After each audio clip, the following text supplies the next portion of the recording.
This video is made possible by CuriosityStream. When you sign up for an annual subscription, you'll also get access to Nebula, my own streaming site co-founded with dozens of other educational creators. Chile is pretty obviously a long country. From north to south, the country extends for 4,270 kilometers, which is even longer than the distance of New York City to San Francisco. Despite that enormous length though, Chile is way less thick, with an average width east to west of only 177 kilometers. About the same distance from New York City to Hartford, Connecticut. So, just for the simple sake of being goofy, what would Chile end up looking like today if it was, well, longer? Like, way longer. If Chile was more ambitious historically and didn't stop with just taking over Bolivia's coastline, but ended up taking over the entire Pacific coastline of the Americas, stretching up all the way into modern-day Alaska, what would Chile end up looking like today? Or rather, what would Chile look like today if, for some reason, she was just given all of this land and became known as Longer Chile? For starters, there is some historical precedent here. Ever since gaining independence from Spain all the way back over 200 years ago in 1810, Chile has been long, and she has sought to become longer. In 1879, Chile went to war with both Bolivia and Peru in order to extend her length further north along the Pacific. She defeated both of them, and as a result, she won land from both, which not only made her shape longer, but transformed Bolivia into a landlocked country, which is something that Bolivia has been salty about ever since. To this day, sad, salty little landlocked Bolivia maintains a navy with thousands of personnel for the sole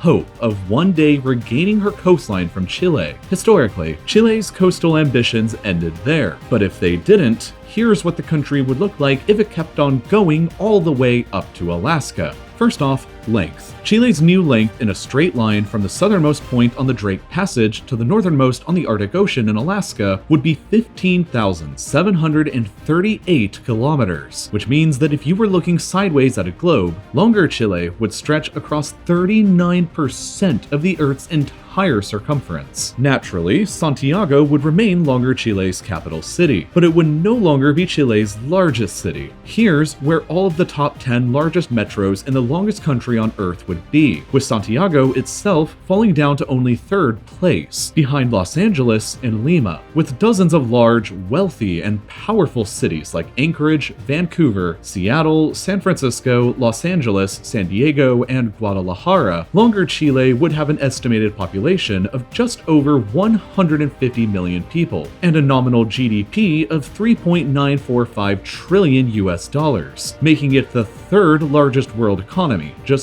barely ahead of Germany and remaining well beneath Japan. Now, here's the fun stuff. With the domination of the entire Pacific coastline in the Americas, Longer Chile would end up controlling both a very strategic and very unstrategic area. On the bright side, Longer Chile would end up controlling some of the world's most important trade outposts. With control of Panama would come control over the Panama Canal, and all of the trade benefits that come with that. The port of Colón on the Atlantic is the busiest port in Latin America and the Caribbean, while the port of Balboa on the Pacific side is a little more than half as busy. If combined into a single entity, the port of Los Angeles and the port of Long Beach is the busiest cargo port anywhere outside of Asia, and by far the largest anywhere in the Americas. Combined with the other large Pacific ports of Manzanillo in Mexico, Oakland, Seattle, and Vancouver, Longer Chile would have one of the world's greatest trading empires. All of the maritime trade flowing between the Americas and Asia would have to either flow through the territory of Longer Chile first, or go through the long route around South America. Because that route would be a lot more expensive, Longer Chile could take advantage of her positions across the Pacific and dominate trade between Asia and the Western Hemisphere. On top of that, Anchorage Airport is the world's 5th busiest airport for cargo, while Los Angeles Airport is the world's 3rd busiest for passenger traffic,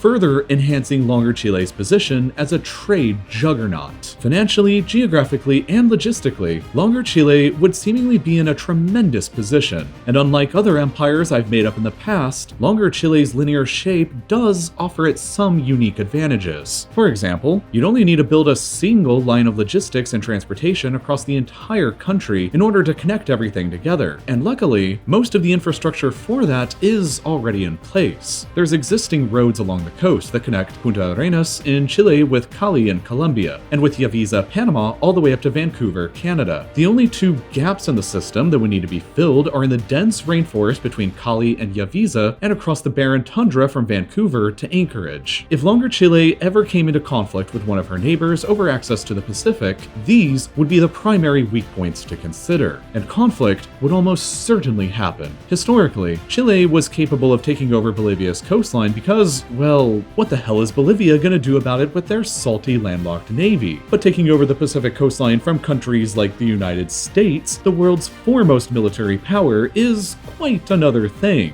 Despite the loss of valuable population and economic centers on the west coast, the United States would still remain absurdly more powerful than Longer Chile. She would still have nearly twice the population base and would still control not only the entire Gulf and Atlantic coasts, but would still maintain important Pacific possessions as well, like Hawaii and Guam, along with important naval bases in Japan and South Korea. America would still be very capable of launching a two-front naval assault on Longer Chile, with a vastly more powerful navy, which is only the beginning of my explanation for how Longer Chile would be completely unsustainable. An enemy naval force seizing the narrow isthmus of Panama would effectively cut the entire country in half, and also block Longer Chilean fleets from being able to quickly access the Caribbean. While Longer Chile is, well, very long, she is not particularly wide and lacks any semblance of strategic depth. Take the area around the Los Angeles metro, for example. The distance from the core population and economic engine that is LA from the United States would be so short that the vastly more powerful American military could quickly move in from the border and immediately threaten or seize it. Or, alternatively, move to cut it off from the rest of the country with quick and short pincer strikes to the north or the south, thus denying any resupplies getting into the city from land.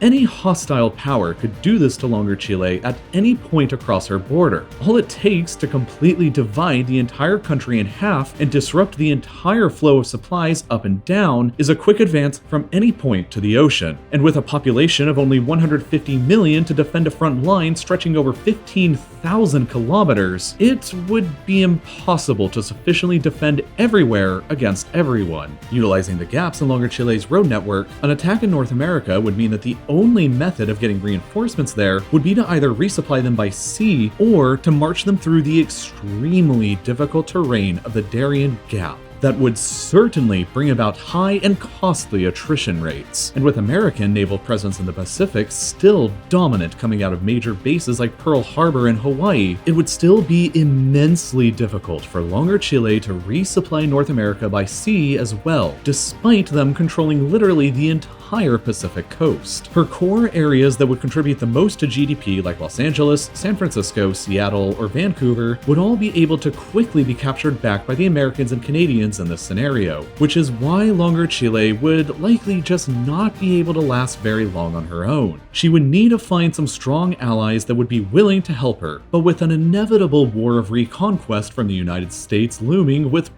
plenty of other regional countries eagerly willing to assist them, it's not really certain that anybody would really be willing to help. Chile would have greatly overextended themselves by transforming into Longer Chile, and for that, they would almost certainly fall and be cut down to size. Not all of the land located inside of Longer Chile would be useful or productive, obviously. Not even 100 miles away from the bustling downtown of San Diego lies the forgotten about Salton Sea, and the multiple scattered ghost towns that dot her shores. A few weeks ago, I went to visit these ghost towns for a documentary that I'm producing on them that will be the first episode of a new series on ghost towns that I'll be releasing exclusively on Nebula. Now, I'm sure by now you've probably already heard all about Curiosity Stream. Stream, the documentary streaming service that has thousands of videos on geography, history, engineering, and tons of other things. But thanks to CuriosityStream, when you sign up for them, you'll also get access to Nebula, the streaming service made by educational creators like me, where we can publish our original,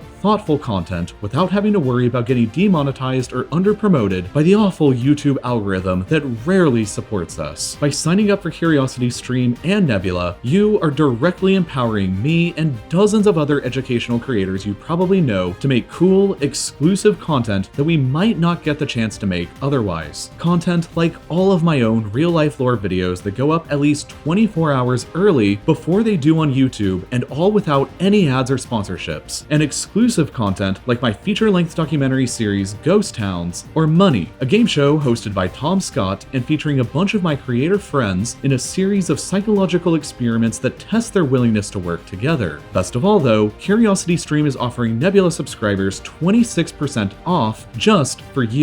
In other words, that's 2 fantastic streaming services for less than $15 a year. So go ahead and sign up using the link in the description or by going to curiositystream.com/reallifelore, watch cool content, and support creators by watching stuff we've made just for you. Everyone wins, and as always, thank you for watching.